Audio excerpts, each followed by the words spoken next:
Chapter 10. The Law of Connection. Leaders touch a heart before they ask for a hand.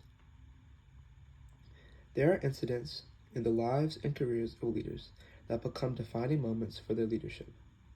In the perception of followers, the general public, and historians, those moments often represent who those leaders are and what they stand for. Here's an example of what I mean. I believe the presidency of George W. Bush can be summed up by two defining moments that he experienced during his time in office. A connection made. The first moment occurred early in his first term, and it defined that entire term in office. On September 11, 2001, the United States was attacked by terrorists who crashed planes into the World Trade Center and Pentagon. People in the United States were angry. They were fearful. They were uncertain about the future.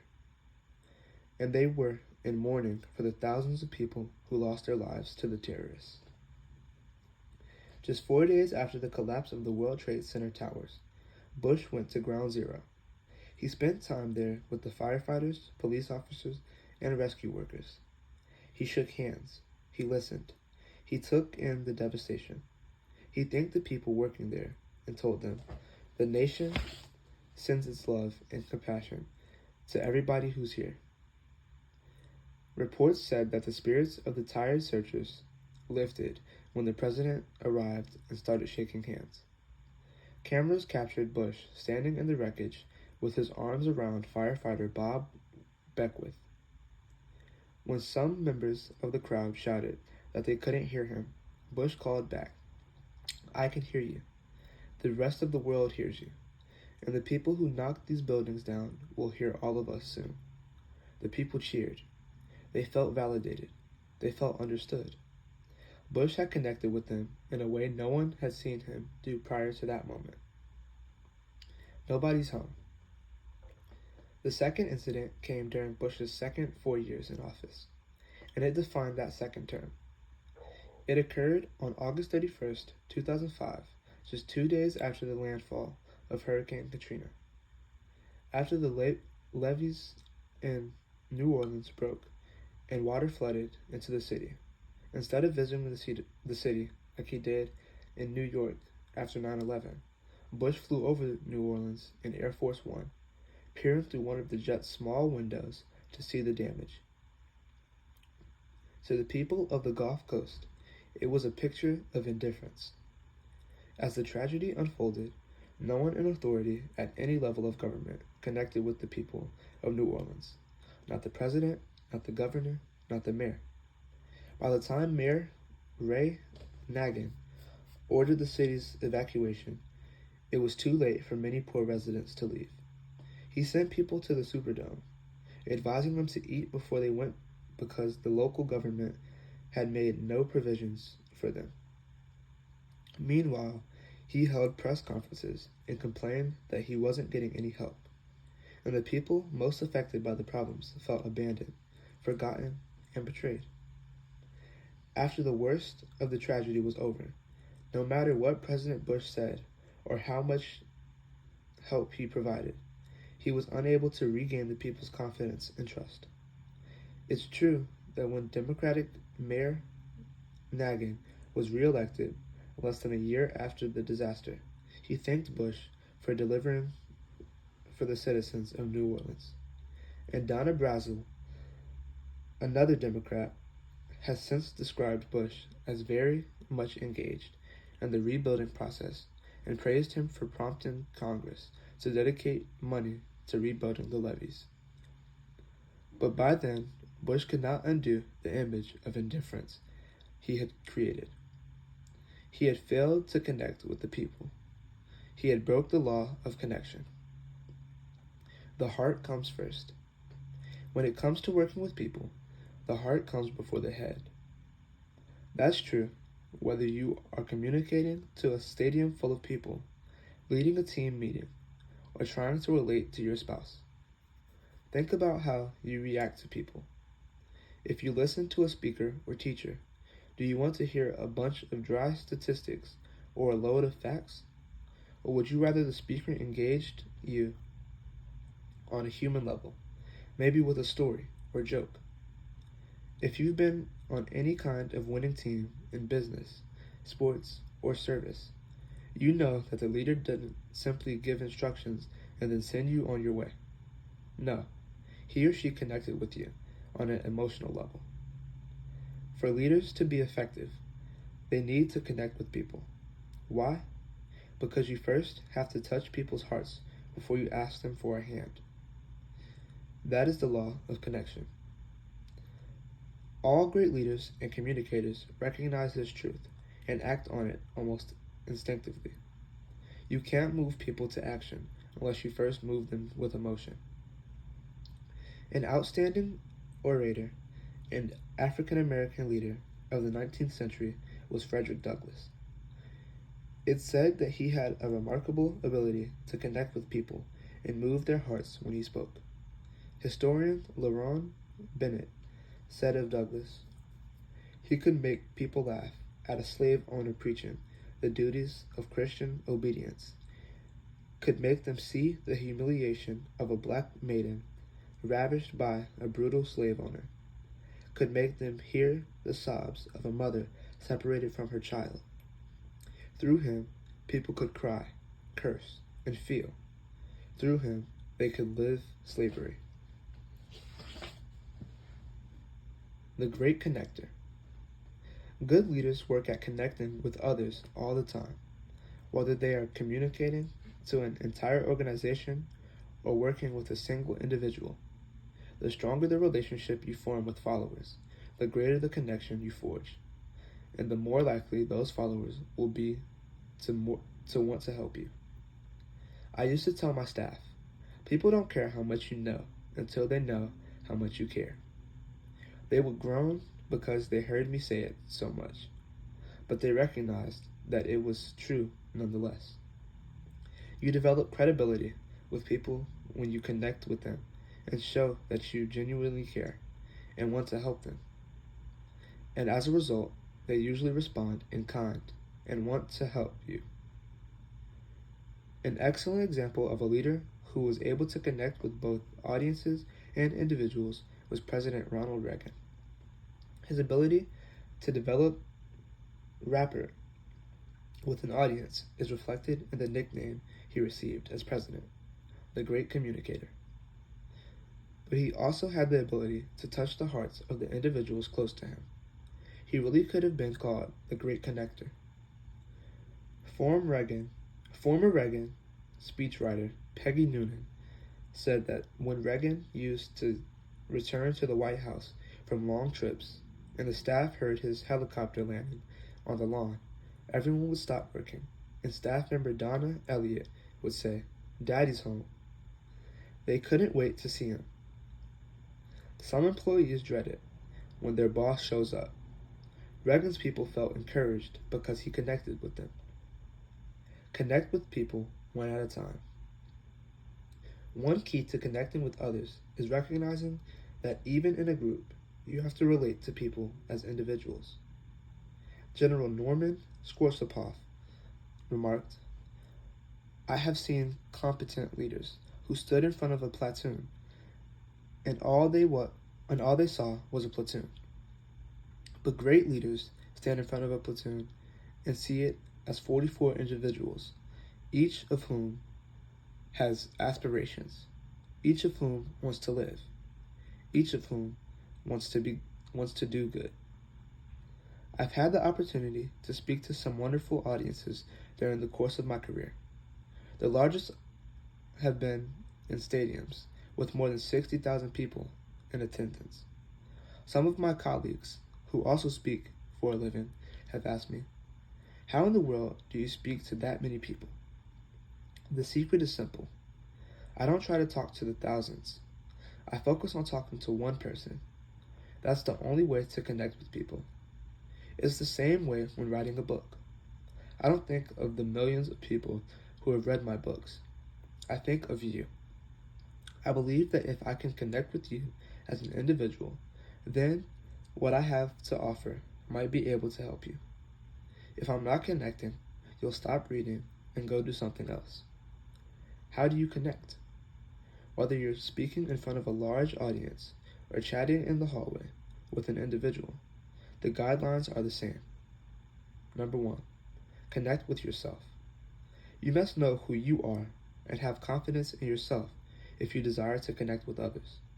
People don't need the call of an uncertain trumpet. Be confident and be yourself.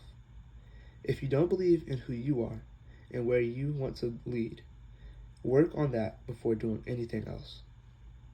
Number 2, communicate with openness and sincerity. People can smell a phony a mile away. Legendary NFL coach Bill Walsh observed, "Nothing is more effective than sincere, accurate praise, and nothing is more lame than a cookie-cutter compliment." Authentic leaders connect. Number 3, know your audience. When you work with individuals, knowing your audience means learning people's names, finding out about their histories, asking about their dreams. When you communicate to an audience, you learn about the organization and its goals. You want to speak to what they care about, not just what you care about. Number 4, live your message. Perhaps the most important thing you can do as a leader and communicator is to practice what you preach. That's where credibility comes from. Plenty of people out in the marketplace are willing to say one thing to an audience, but do something else. They don't last. Number 5, go to where they are. As a communicator, I dislike any kind of barrier to communication. I don't like to be too far from my audience or too high above them on a stage. And I definitely don't want any physical barriers between me and the person. But a person's method of communication can also be a barrier. Whether I'm speaking from a stage or sitting across from someone in my office, I try to speak the other person's language, to go to that person. I try to be attuned to others' culture, background, education, and so on. I adapt to others. I don't expect them to adapt to me. Number 6, focus on them, not yourself. If you got on an elevator with me and asked me to tell you the secret to good communication before I got off at the next floor, I'd tell you to focus on others, not yourself. That is the number 1 problem of inexperienced speakers, and it is also the number 1 problem of ineffective leaders. You will always connect faster when your focus is not on yourself. Number 7, believe in them. It's one thing to communicate to people because you believe you have something of value to say, but it's another to communicate with people because you believe they have value. People's opinion of us has less to do with what they see in us than it does with what we can help them see in themselves. Number 8, offer direction and hope. People expect leaders to help them get where they want to go, but good leaders do that and more. French General Napoleon Bonaparte said, "Leaders are dealers in hope." That is so true. When you give people hope, you give them a future. It's the leader's job. Some leaders have problems with the law of connection because they believe that connecting is the responsibility of followers. That is especially true of positional leaders. They often think, "I'm the boss. I have the position. These are my employees. Let them come to me." But successful leaders who obey the law of connection are always initiators. They take the first step with others and then make the effort to continue building relationships. That's not always easy, but it's important to do. But it's important to the success of the organization. A leader has to do it, no matter how many obstacles there might be. I learned this lesson in 1972 when I was faced with a very difficult situation. I was moving to Lancaster, Ohio, to accept the leadership of a church there.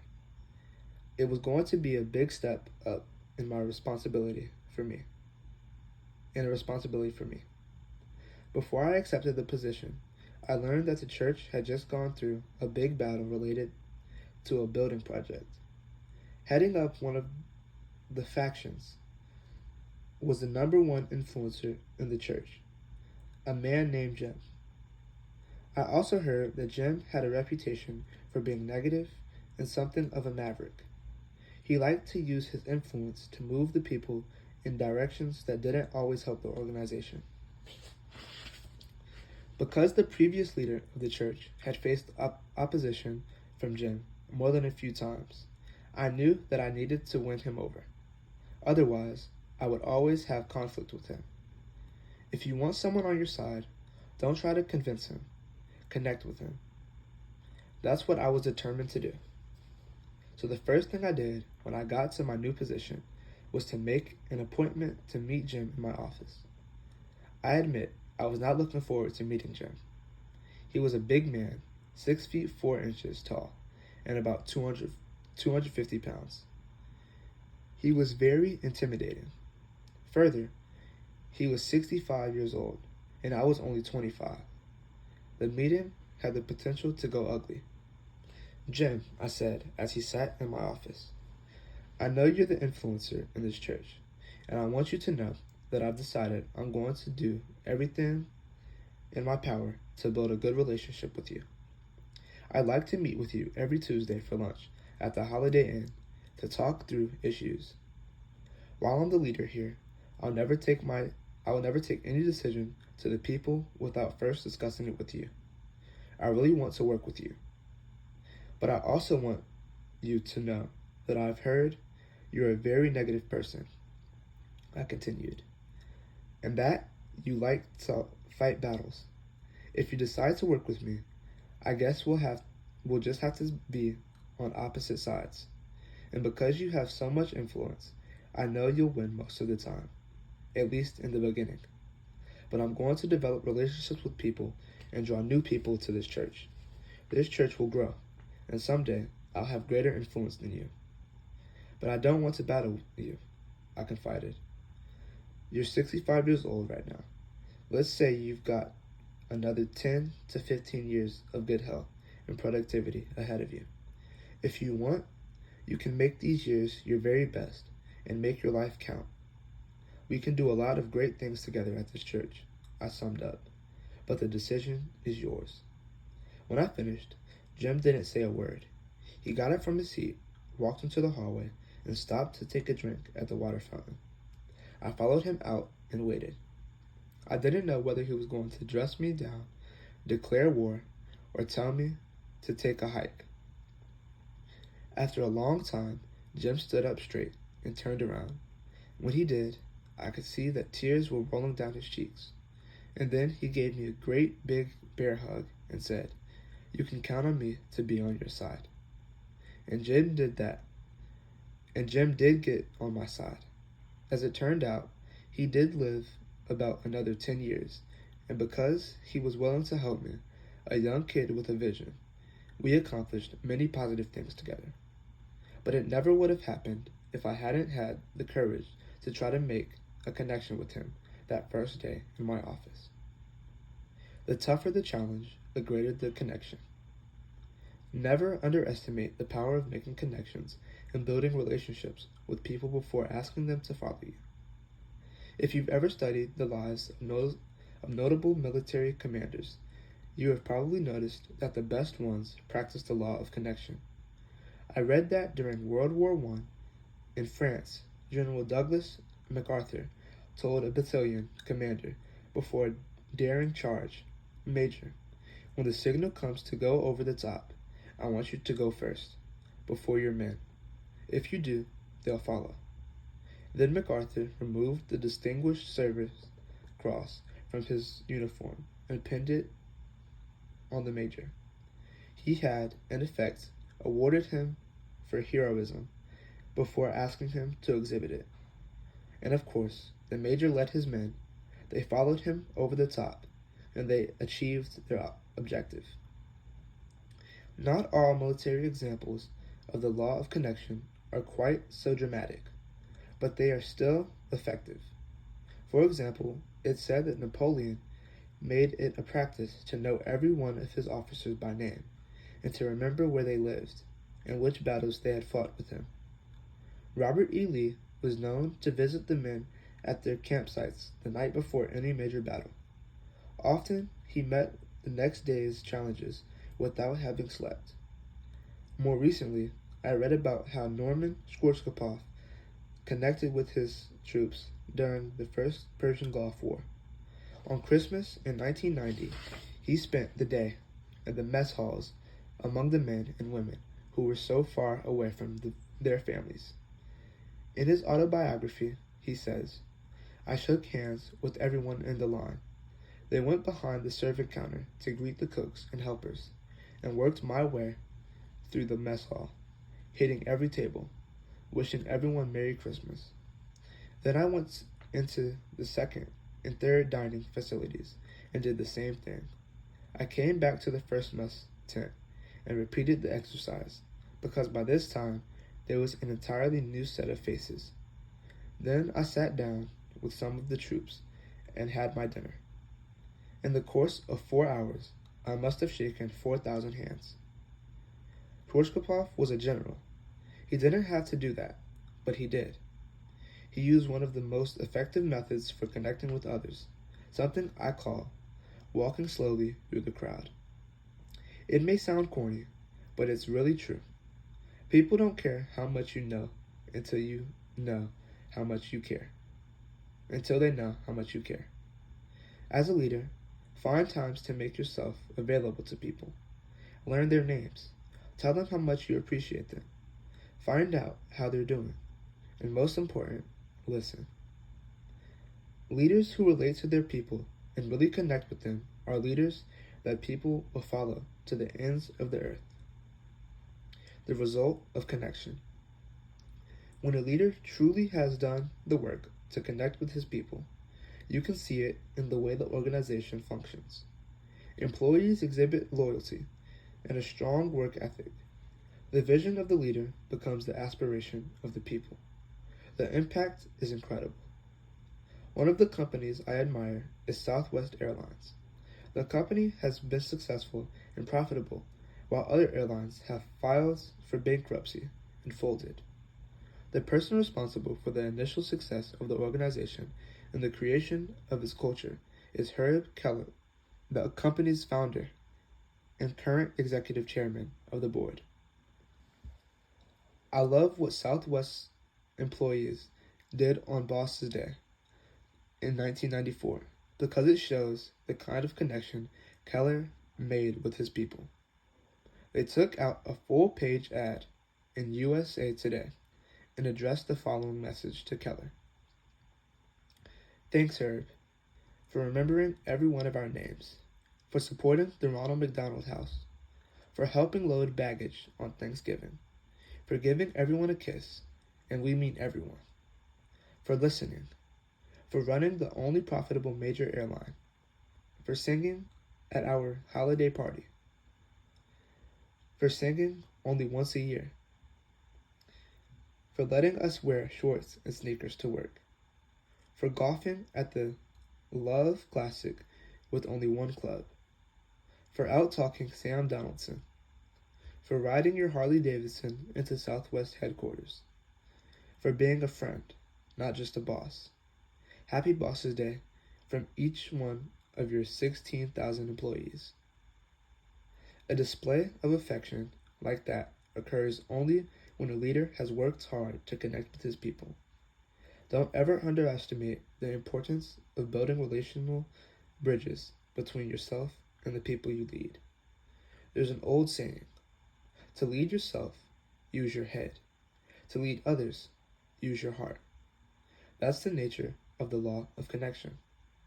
Always touch a person's heart before you ask him for a hand.